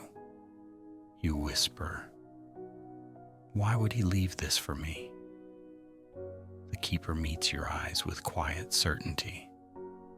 Because he knew you would draw again someday, and he wanted you to do it with something that remembers your hands. You sit there, brush in hand, heart unraveling in the gentlest way imaginable. The lighthouse hums around you. The lantern glows warmly above. Outside, snow begins to fall again, tapping softly against the glass. When you finally speak, your voice is barely a whisper. "I miss him." The keeper nods. "I know." You stay there a long time, kneeling on the wooden floor, brush in hand, surrounded by the quiet legacy of someone who believed in you, even when you didn't. And for the first time in years, you feel a vow forming inside you. Not dramatic, not spoken aloud, just a quiet vow. To return, to draw, to listen, to let the silence teach you again. You close your fingers around the brush.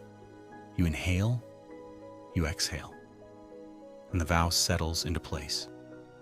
Exactly the way your mentor would have wanted. You don't leave the lantern room right away. You sit there on the wooden floor longer than is reasonable for a grown adult with functioning joints. The brush rests across your palms, warm from your touch, its weight both feather-light and immense. There's something grounding about it, like holding a small, familiar truth you'd forgotten you needed. The lighthouse keeper doesn't rush you. He steps aside, leaning quietly against the machinery with the patient ease of someone who has spent a lifetime listening to the sea's slow conversation.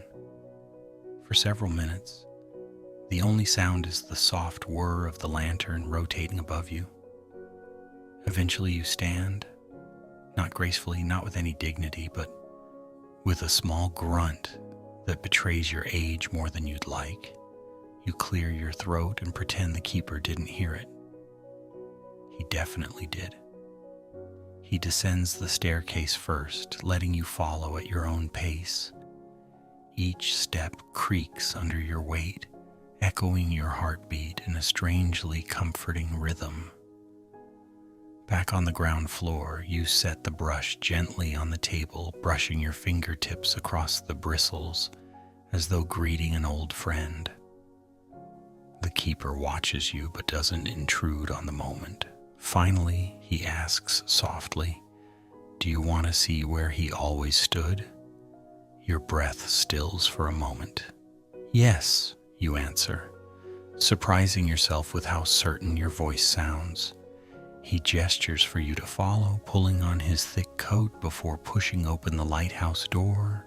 The wind rushes in immediately, sharper today, more insistent, as if urging you to pay attention. Snowflakes swirl around you in lazy spirals.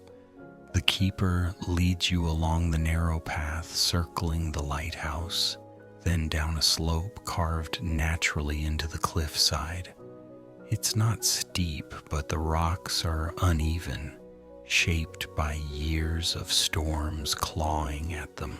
The keeper moves with easy familiarity, and you follow as carefully as someone whose coordination is questionable before noon.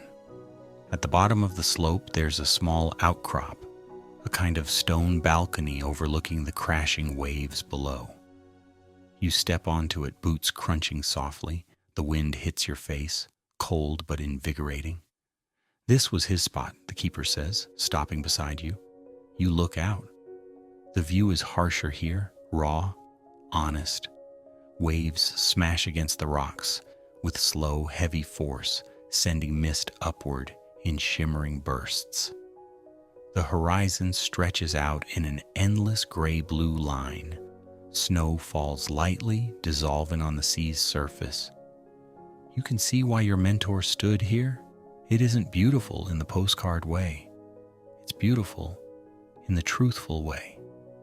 You inhale, lungs filling with air so cold it almost burns.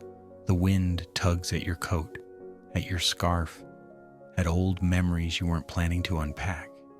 You imagine him standing in this exact spot, hands in pockets, eyes narrowed at the sea, lips pressed in that thoughtful line he always had when something mattered.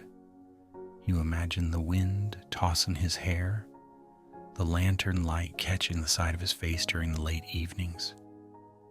You imagine him thinking about you. Your throat tightens painfully. The keeper seems to sense the shift in your breathing. He came here every winter, even toward the end. You keep your eyes on the sea. He shouldn't have, you whisper. The cold, the climb? He said the cold kept him honest, the keeper replies with a small smile, and the climb kept him humble. You huff a quiet laugh despite the ache in your chest. He would say something like that. The keeper steps a little closer, not enough to crowd you, just enough to anchor the moment with quiet presence. You know, he says, he used to talk about how artists need places like this, places that don't ask anything of them except attention. You nod slowly. He tried to teach me that. I wasn't very good at listening back then. You're listening now. You don't respond. You don't have to. The truth hangs between you, gentle and undeniable. Snowflakes cling to your scarf. Your breath forms small clouds. The waves keep breaking below in slow, stubborn rhythms, patterns older than any grief you carry. You stay like that for a long time, standing where he stood, seeing what he saw, letting the wind carve its way through your thoughts. Eventually, your fingers grow numb enough to be legally classified as decorative ice sculptures.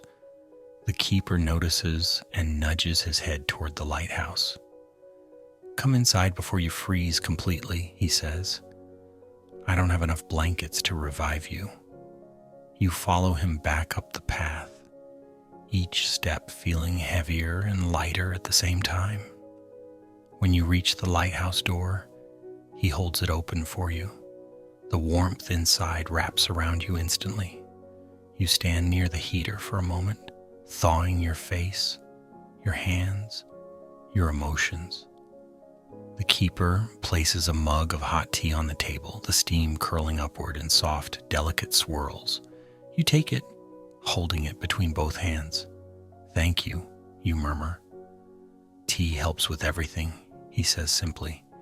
You take a long sip. The warmth spreads through your chest like a small miracle. After a moment, he speaks again. Quiet, thoughtful. He left one more thing for you. Your eyebrows rise. One more. The keeper nods toward a narrow shelf behind the door. A notebook. Not sketches, not lessons, just thoughts. You walk over and pick it up. The cover is cloth-bound, faded with age. Inside, the first page holds a single sentence in your mentor's handwriting.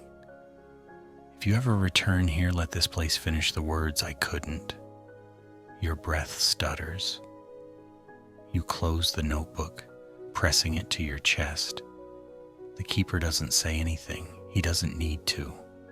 The vow inside you deepens. You sit down, brush beside you, notebook in your hands, lighthouse humming warmly around you. And for the first time in so many years, You let the quiet hold you fully, gently, without resistance. You don't rush. You don't fill the silence. You don't apologize for feeling. You simply remain, breathing, listening, becoming. A soft vow, settling deeper with each heartbeat. You don't open the notebook right away. You hold it in your lap the way someone might cradle a fragile bird, not out of fear it will break, but because you're afraid of what it might reveal. The keeper moves quietly around the room, tidying tools, adjusting a coat on a hook, giving you space without disappearing completely. Finally, he sits on the opposite side of the room, close enough to be steadying, far enough not to intrude. The lantern light above sweeps slowly across the walls, brightening and dimming in a gentle rhythm. It feels like breathing. You trace your thumb along the notebook's spine. The fabric is worn smooth in places, rough in others. You imagine your mentor holding it, turning it over in his hands, deciding what belonged inside and what didn't. After several long breaths, you open it. The first pages aren't filled with profound wisdom or artistic philosophy like you expected. Instead, they're messy, scribbled, ordinary. Notes about weather, thoughts about meals he planned to cook and never did. Lists of art supplies he wanted to buy. It feels strangely intimate, like seeing someone's laundry on a clothesline, mundane but revealing. You flip forward, more notes, sketches of seabirds, fragments of poems, sudden musings about silence, written at odd angles across the page. You stop at one entry dated midwinter years ago. There are students you teach and there are students you learn from. The rarest you do both with. Your breath catches. The keeper looks over from his corner, sensing your shift. His expression doesn't change much, but his eyes soften in a way that makes you feel strangely grounded. You turn the page again. Another passage. This one written with heavier strokes, the kind made when emotion pushes against restraint. If they ever return here, I hope they bring their unfinished pieces. I hope the sea can tell them what I couldn't. Your chest tightens, hard. The room feels too warm now, like your emotions have their own temperature. You close the notebook for a moment, pressing the heel of your hand to your brow. He should have told me, you whisper, not angry, just tired. Tired in the way people get when regret knocks softly on the door they've been avoiding. The keeper doesn't move. He tried, he says gently, just not with words. You huff a soft, shaky laugh. That sounds like him. You open the notebook again, further this time, skipping ahead until you find a page marked with a small folded corner. Inside is something different. Not a note, not a sketch, but a letter. Not sealed, not addressed, but unmistakably meant for someone specific. You. Your name is written at the top in his familiar, elegant handwriting. The keeper looks away politely, giving you privacy without being asked.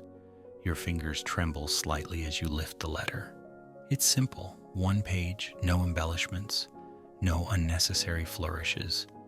You read slowly, the words sinking into you one by one. If you are reading this, then you came. I knew you would. Because unfinished things always pull gently on the soul, and this place holds too much of what we never said. You exhale shakily. Do not look for apologies here, not for my absences, and not for yours. We both lived by our silences in different ways. Your throat tightens. This lighthouse taught me something I hope it teaches you too. The quietness is not emptiness. It is presence waiting patiently. You blink away the burn in your eyes. I leave you what helped me become myself. A place, a brush, a few thoughts. The rest is yours to finish in whatever shape it takes. You close your eyes as the final line settles over you, like falling snow. When the lantern turns, breathe. That is enough. Your hands shake. You fold the letter gently, too gently, as if afraid the ink will smudge under the weight of your emotion. When you finally look up, the keeper is watching you with the kind of kindness that doesn't push, doesn't pry, doesn't offer solutions. He stands, walks over, and places a small wool blanket around your shoulders without a word. You pull it closer, more for comfort than warmth. He wrote that a few weeks before he passed, the keeper says quietly. He asked me to make sure it stayed here until you came. You nod, though your voice is too tangled to speak. The waves outside crash steadily, as if offering punctuation. The lantern's hum blends with your heartbeat. The notebook feels like an anchor and a map all at once. After a long silence, the keeper says, "There's something else you should know." You look up, eyes still glassy. "He came one last time," the keeper continues, "a few days before he got too weak to travel. He stood on that cliff for nearly an hour. I asked him why he came when it was so cold." The keeper's voice softens. He said, "Because they will stand here too one day. I want to be sure the wind remembers them." Your breath crumbles out of you in a quiet, broken sound you don't bother hiding. Emotion rushes through you in a slow, aching wave, not dramatic, not overwhelming, just real, human, honest, the kind of ache that shapes itself into something softer over time. You sit there wrapped in the blanket, surrounded by your mentor's words, the lighthouse's warmth, and the keeper's steady presence. Eventually you whisper, "I don't know what to do next." The keeper smiles faintly. "You don't have to know. Not today." He gestures toward the lantern above you. "For now, you breathe when it turns." You look up at the sweeping light. You inhale, you exhale, and something inside you, something bruised and long neglected, begins to settle. The vow deepens again, quiet, unrushed, steady, just like the lantern. You spend the rest of the morning in the lighthouse, not doing anything remarkable, just breathing, sitting, letting the air move gently around you. The notebook rests beside you on the small table, the brush lying across its cover like a quiet promise. Each time the lantern turns, a soft wave of warm light sweeps over you, and you breathe along with it, just as the letter asked. At some point, the keeper sets a kettle on a small stove in the corner. The faint hiss of heating water joins the hum of the lantern. Neither of you speaks, and the silence isn't awkward. It's comfortable, lived in, the kind of silence people only share when they trust the air between them. When the tea is ready, he pours 2 cups and hands one to you without ceremony. You wrap your hands around it, letting the warmth seep into your palms. The steam curls upward, fogging your glasses for a second, and you laugh under your breath at how ridiculous you look. The keeper pretends not to notice, which you appreciate. Finally, after a long sip, he says, "There's one last place he wanted you to see." You blink. "There's more?" He nods. "Not far, but we should go while the weather holds." You glance outside. The storm from yesterday left a soft blanket of fresh snow, but the clouds are thinning, sunlight glinting off the sea in faint silver streaks. It looks almost gentle. You slip into your coat, pocket the notebook, and follow him outside. The air bites at your cheeks immediately.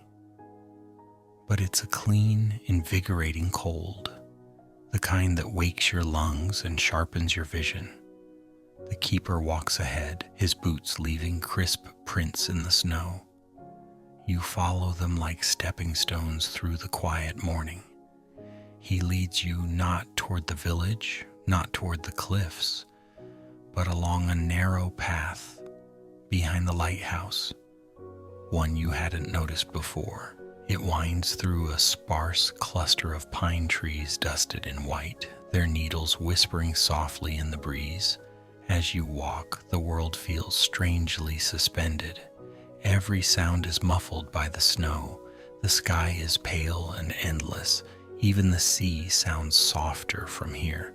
After a few minutes, the trees thin out and you emerge onto a small clearing overlooking a different side of the coast. You stop. You didn't expect this. Below, nestled against a curve of rock, is a secluded cove, a hidden pocket of shoreline where the waves roll in gently instead of crashing. The sand is darker here, the stones smoother, the water quieter. Snow gathers around the edges like lace. It feels untouched, protected. The keeper stands beside you, hands in his pockets. This was his retreat, he says softly. The place he came when he wanted to think without thinking. You slowly descend the pathway carved into the slope, careful not to slip on the frosted stones. The air grows even quieter as you reach the bottom. When your boots touch the sand, the sound is different, soft, muted, like a whisper landing. You breathe out slowly. You walk to the water's edge, watching the gentle waves lap against the stones. There is something deeply peaceful about the cove, something that makes your ribs loosen, your shoulders drop, your breath deepen. You can see him here, your mentor, standing with his coat trailing behind him, hands clasped behind his back, eyes following the tide's slow pulse. You can see him crouching to pick up stones, brushing sand from driftwood, sketching the curve of the shore in his notebook. You kneel automatically and touch the wet sand with your fingertips. It's cold, grounding, real.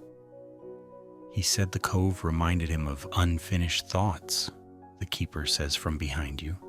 Said the tide always brought them back. You smile faintly. That sounds exactly like something he'd say. The keeper chuckles. He wasn't wrong. You sit on a large stone, pulling your coat tighter around you as the breeze drifts in softly from the sea.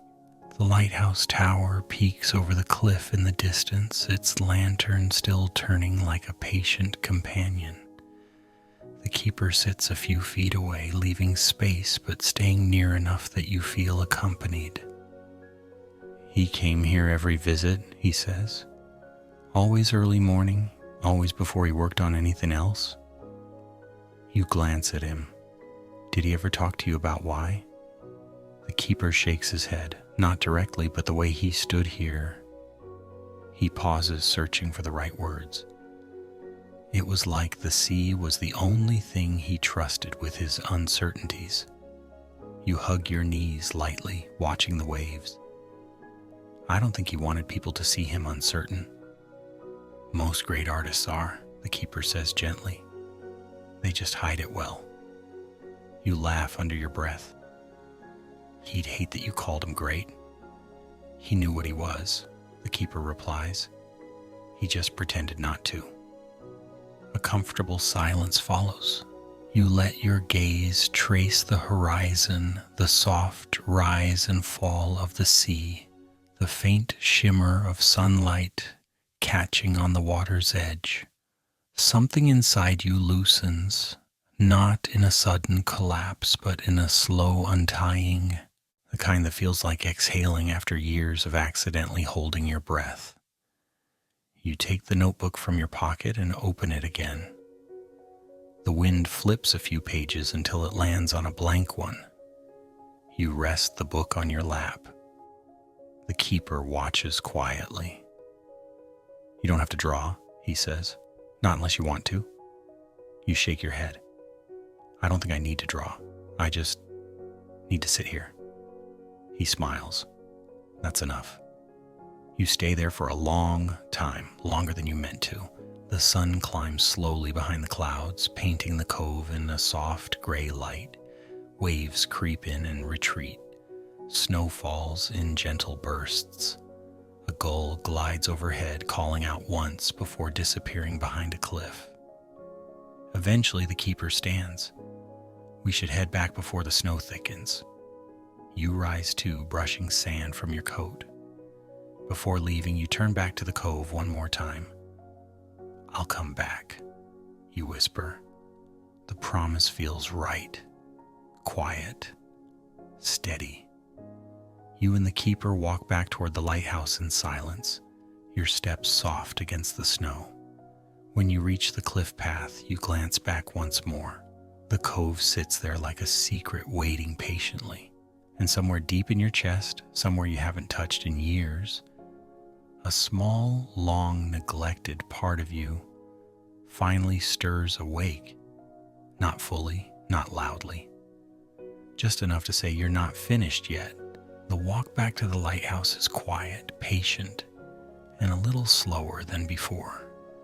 There's no rush now, not in your steps, not in your breath, not in the air around you. The path curves gently along the cliffside, the snow soft beneath your boots. Every few moments, the wind picks up, brushing loose flakes from the pines and scattering them across the trail like tiny white sparks. You don't hurry. You don't need to. The keeper walks a few steps ahead, not speaking, as if he understands that the silence itself is doing most of the work now. The lighthouse appears through the thinning branches, its tower rising like a calm, white pillar against the pale sky. The lantern still turns steady and unbothered, sweeping its warm beam across the morning. You feel that same slow sweep inside you. Steady, warm, and impossibly gentle. Inside, the keeper hangs his coat on a peg, and you sit at the small wooden table again. The notebook rests beside you, slightly damp from the snow. You flip through it slowly, page by page. Some sketches are unfinished, some barely more than lines or shadows. Others are complete, precise, thoughtful, almost painfully observant. You pause on a page where your mentor sketched the lighthouse keeper. A loose, simple drawing, quick strokes, nothing polished, but it captures something unmistakable. A kind of quiet stubbornness in his posture, a hint of warmth in his eyes. The keeper notices you staring and clears his throat. He drew that in under a minute, he says. Said I stood still like a tree stump. You laugh softly. He wasn't wrong. Hey now, he protests, though his smile gives him away. There's a kettle heating again, and soon the smell of fresh tea fills the room. He sets a cup in front of you, then sits across from you, hands wrapped around his own. So, he says quietly, what will you do now? You look down at the notebook, fingers brushing the edges of the pages. I don't know. It's the truth. But for the first time in a very long time, I don't know doesn't feel like failure. It feels like the beginning of something, not dramatic, not grand, just quietly new. He'd want you to decide slowly, the keeper says. He always said rushing ruins the lines. You smile. He did say that. And he believed it, the keeper adds, even if he didn't always follow it. You sip your tea. The warmth settles deep in your chest. The storm outside softens into a gentle snowfall again, flakes drifting past the window like tiny drifting brush strokes. You take a deep breath. He wanted me to paint again. The keeper nods. He did. But I'm not him, you say. No, he replies, you're not. And he wouldn't want you to be. Something about that settles heavily and beautifully into place. You rest your palms on the table. I think, I think I'll stay here a little longer. Not long. Just a few days. To breathe? He asks. To breathe? You echo. And to paint? You shrug, a little helpless, a little hopeful. Maybe to paint. The keeper grins. Then I'll bring extra lamps. The light in here is terrible at night. You laugh again, shaking your head. Thank you. The rest of the afternoon drifts by in a slow, comforting haze. You help him tidy the workshop corner, stacking old lantern glass in neat piles. You sweep the floor, though he insists you're doing it wrong. You watch as he oils the gears of the turning lantern, explaining each step in a gentle, matter-of-fact voice. The work is simple, mindless, steady, exactly what you need. As evening approaches, the sky deepens into a soft violet, and the lantern's glow stretches farther across the sea. You climb the tower one last time, the iron railing cold beneath your hands. When you reach the top, the wind brushes past your face, carrying the faint smell of brine. The horizon melts into shades of blue and gray, the sea reflecting the last lines of light. The world feels vast, but not lonely, not anymore. You rest your hands on the railing and whisper, almost without meaning to, I'm here. Not an answer, not a revelation, just a presence, just enough. You sit at the edge of the tower until night folds fully over the sky. Then you climb down, your legs stiff, your breath calm. Inside, the keeper has set out a small dinner, simple, warm, and exactly what you'd expect from a man who lives inside a lighthouse for a living. You eat in shared silence, the kind that needs no translation. When you finally retire to the small guest room, you carry the notebook with you. You set it on the bedside table, fingers resting on it for a moment. You don't open it, you don't need to. For now, being here, being still, is enough. The last thing you see before drifting into sleep is the lighthouse beam sweeping across the small window, casting a slow, rhythmic glow across the ceiling, like a gentle hand saying, rest, just rest, and you do. Let everything soften now. Let the details of the lighthouse fade into a gentle blur. The quiet stone walls, the slow-turning lantern, the soft hum of the sea below. Picture the snow settling against the windowsill, each flake drifting down with its own unhurried rhythm. The cove, the cliffs, the cold morning air, all of it can drift to the edges of your thoughts, becoming lighter and quieter with each breath you take. Imagine yourself in that guest room once more.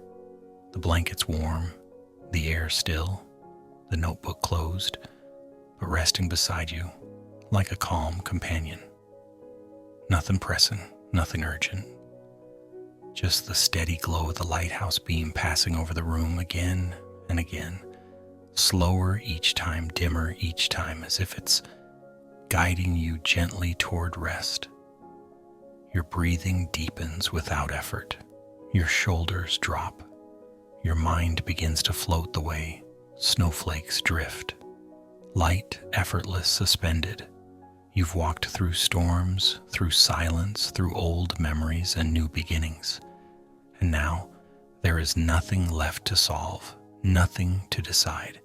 There is only this quiet moment, this soft place where the world finally lets you pause. Let the sea grow still, let the lantern glow fade, let the cold slip away until only warmth remains around you. You're safe here. You're allowed to rest here. You've reached the quiet part of the story, where even the waves learn to sleep. And as the last bit of light smooths itself across the room, let your thoughts settle into the same slow rhythm. drifting gently into the calm, peaceful darkness of sleep.